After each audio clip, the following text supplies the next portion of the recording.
रात्री पोरापोराने 10 वाजता जेवण आणि वरनं चहा पण बनवला.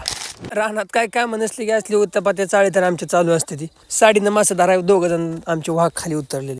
10-15 वेळा गाळत साडीत आला. त्यानंतर एक मासा आला, त्यासाठी मी बादली खाली सोडली आणि मीन बंट्या मासा कधी वर येतं ह्याची वाट बघत बसला. अथांग परिश्रमाने मासा आणि बादली वर आली. बंट्याला म्हणलं तोडस तर शिजवस तर कर चालू तू. तेवढ्यात आमचं कष्ट गेलं पाण्यात. त्याच कष्टाच्या मागे कष्ट करणारा पळाला आणि मासावर घेऊन आला.